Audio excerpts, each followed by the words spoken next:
বিশ্ব সংবাদে আপনাদের স্বাগত। শুরুতেই সংবাদ শিরোনাম, পরে বিস্তারিত। ইন্না লিল্লাহ। আবার মধ্যপ্রাচ্যে তৃতীয় বিশ্বযুদ্ধ শুরু হয়ে গেল। মার্কিন যুক্তরাষ্ট্র ও ইরানের মধ্যে যুদ্ধবিরতি বাতিল হয়ে যাওয়ার পর নতুন করে আবারও তৃতীয় বিশ্বযুদ্ধ শুরু হয়ে গেছে। মার্কিন যুক্তরাষ্ট্র ইরানকে যেসব শর্ত দিয়েছিল সেই সব শর্ত ইরান মেনে নেয়নি। অপরপক্ষে ইরানও মার্কিন যুক্তরাষ্ট্রকে এমন কিছু শর্ত দিয়েছে, সেই শর্তগুলো যুক্তরাষ্ট্রের মেনে নেওয়া সম্ভব নয়। সুতরাং এই অবস্থায় যুদ্ধবিরতি চুক্তি হয়তো বাতিল হয়ে গেল। আর এরই মাঝে আমাদের হাতে এসে পৌঁছেছে যুদ্ধের সর্বশেষ গুরুত্বপূর্ণ সবথেকে তাজা আপডেট সংবাদ আপনাদের জানিয়ে দিব।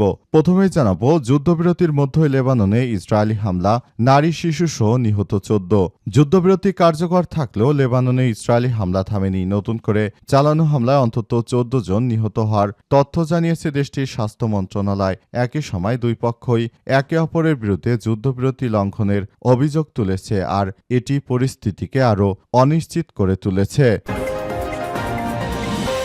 এরপর জানাবো, আমি ধর্ষক নই বললেন ডোনাল্ড ট্রাম্প। ওয়াশিংটনে নৈশভোজে গুলি চালানো বন্দুকধারী কোল অ্যালেনের ঘোষণাপত্র উদ্ধৃত করায় এক সাংবাদিকের উপর ক্ষোভ প্রকাশ করেছেন মার্কিন যুক্তরাষ্ট্রের প্রেসিডেন্ট ট্রাম্প। একই সঙ্গে তিনি ওই সন্দেহভাজন হামলাকারীকে উগ্রপন্থায় প্রভাবিত খ্রিস্টবিরোধী এবং খুবই অসুস্থ মানসিকতার ব্যক্তি বলে উল্লেখ করেছেন। উল্লেখ্য, উক্ত আক্রমণকারী জানিয়েছিল যে যুক্তরাষ্ট্রের প্রেসিডেন্ট ডোনাল্ড ট্রাম্প অ্যাপিস্টেন ফাইল অনুযায়ী তিনি একজন কুখ্যাত ধর্ষক। তবে যুক্তরাষ্ট্রের প্রেসিডেন্ট তিনি দাবি করেছেন তিনি নাকি ধর্ষণ করেননি। তবে ওই ঘোষণাপত্র অনুযায়ী মার্কিন যুক্তরাষ্ট্রের প্রেসিডেন্ট একজন ধর্ষক, সেটি স্পষ্ট হয়ে গেল।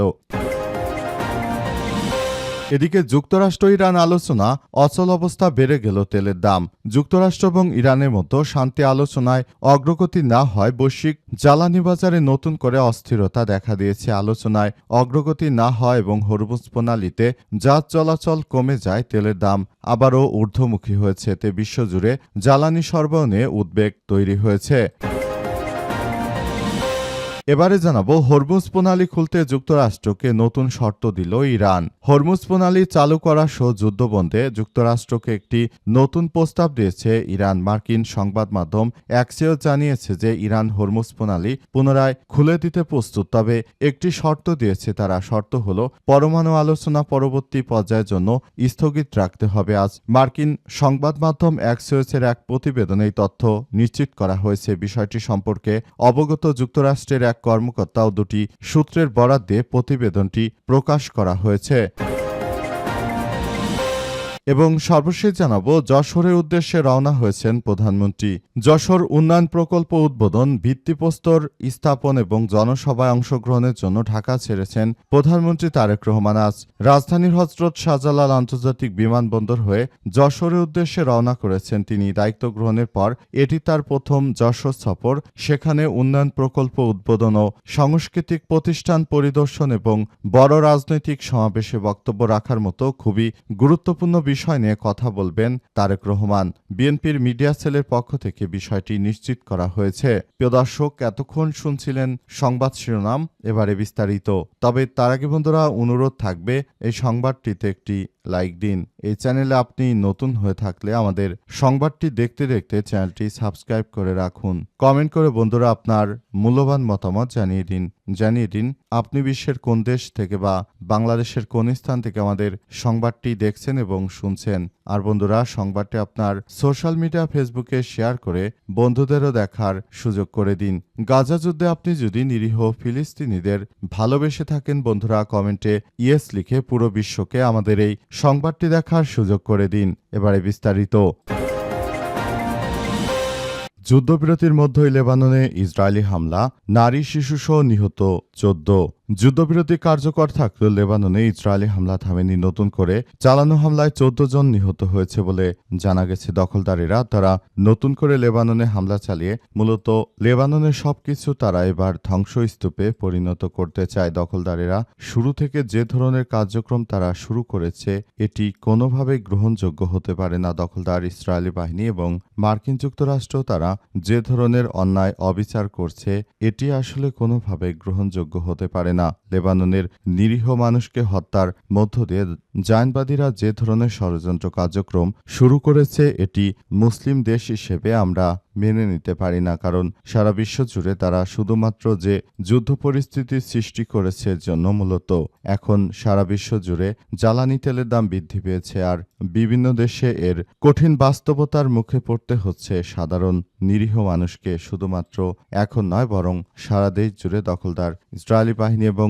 দখলদার মার্কিন যুক্তরাষ্ট্র তারা যে ধরনের কার্যক্রমগুলো চালিয়ে যাচ্ছে, লেবাননে নিরীহ মানুষ হত্যা, ইহুদিবাদীরা ইরানে আক্রমণ সহ যেসব ঘটনাগুলো তারা ঘটাচ্ছে, এর থেকেই পরিষ্কারভাবে বোঝা যায় যে দখলদারেরা তারা বিশ্বটাকে অস্থিতিশীল করে রাখতে চায় এবং যাতে করে তাদের নিজস্ব তেলের দাম আরও বেড়ে যায় এবং তারা সেখান থেকে অনেক বেশি প্রফিট অর্জন করতে পারে।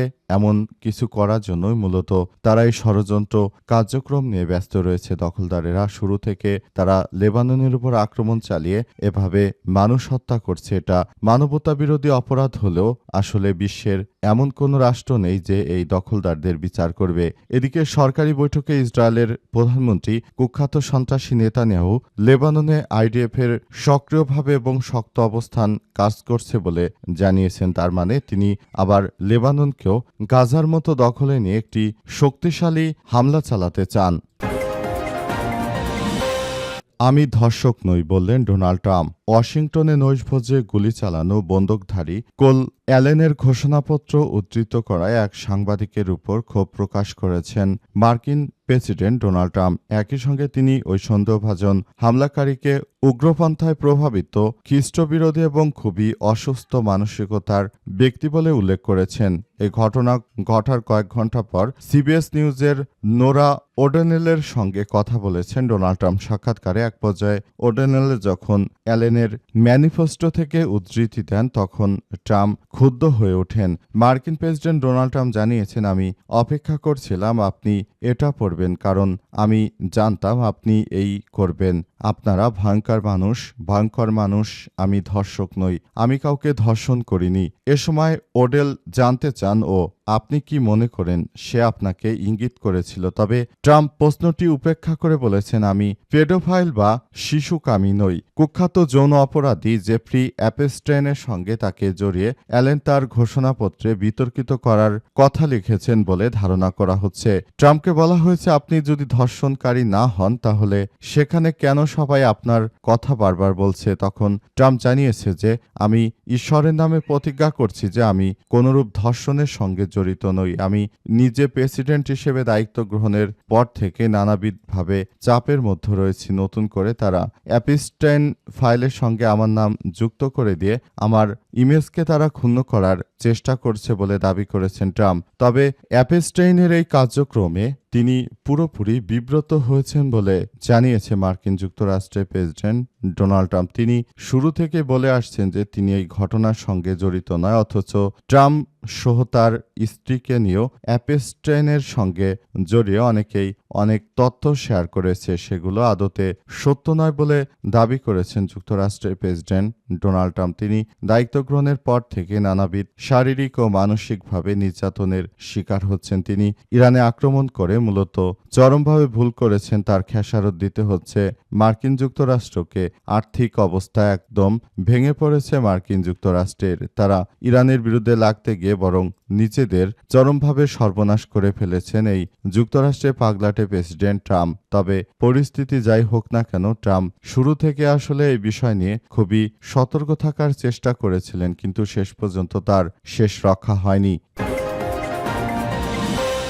যুক্তরাষ্ট্র ইরান আলোচনায় অচল অবস্থা, বেড়ে গেল তেলের দাম।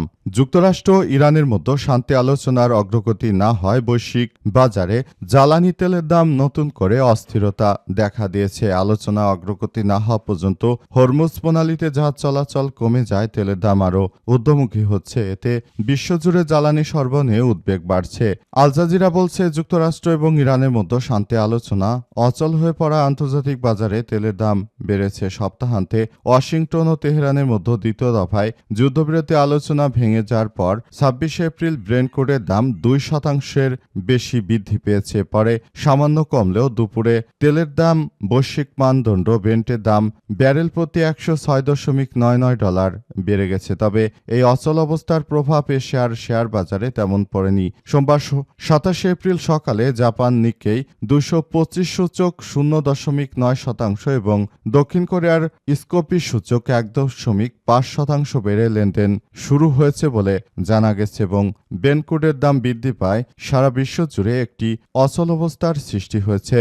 সবাই যার যার জায়গা থেকে ব্রেন্ট ক্রুডের এই হুমকি মোকাবেলা করার জন্য সবাই যার যার দেশে জ্বালানি মজুত করার দিকেই ঝোঁক দিয়েছে। হরমুজ প্রণালী খুলতে যুক্তরাষ্ট্রকে নতুন শর্ত দিল ইরান। হরমুজ প্রণালী চালু করা সহ যুদ্ধবন্ধে যুক্তরাষ্ট্রকে একটি নতুন প্রস্তাব দিয়েছে ইরান। মার্কিন সংবাদ মাধ্যম অ্যাক্সিওস জানিয়েছে ইরান হরমুজ প্রণালী পুনরায় খুলে দিতে প্রস্তুত, তবে একটি শর্ত দিয়েছে তারা। শর্ত হল পরমাণু আলোচনা পরবর্তী পর্যায়ের জন্য স্থগিত রাখতে হবে। আজ মার্কিন সংবাদ মাধ্যম অ্যাক্সিওসের এক প্রতিবেদনে এই তথ্য জানানো হয়েছে। বিষয়টি সম্পর্কে অবগত যুক্তরাষ্ট্রের এক কর্মকর্তা দুটি সূত্রের বরাত দিয়ে প্রতিবেদন নিশ্চিত করেছে। ইরানের পররাষ্ট্রমন্ত্রী সৈয়দ আব্বাস আরাগচি সম্প্রতি পাকিস্তান ও ওমান সফর করেছেন। এরপর তিনি এখন রাশিয়ায় গেছেন। ঠিক এই মুহূর্তে তিনি এ শর্তের খবরটি প্রকাশ করেছেন। তিনি বলেন, আমরা হরমুজ প্রণালী খুলে দেব, তবে তার জন্য একটি শর্ত আমরা দিয়েছি। সেটি হচ্ছে আমরা পারমাণবিক বোমা বানাই কি বানাই না সেটি নিয়ে মার্কিন যুক্তরাষ্ট্রের কোনো মাথা ব্যথা থাকতে পারবে না। মার্কিন যুক্তরাষ্ট্র তারা শুধুমাত্র নিজেদের স্বার্থই হাসিল করতে চায়, কিন্তু ইরান বছরের পর বছর ধরে সমৃদ্ধ ইউরেনিয়াম যে তারা বানিয়েছে সেই সমৃদ্ধ ইউরেনিয়াম আসলে তারা কখনোই যুক্তরাষ্ট্রের হাতে তুলে দেবে না বলে নিশ্চিত করেছেন তিনি।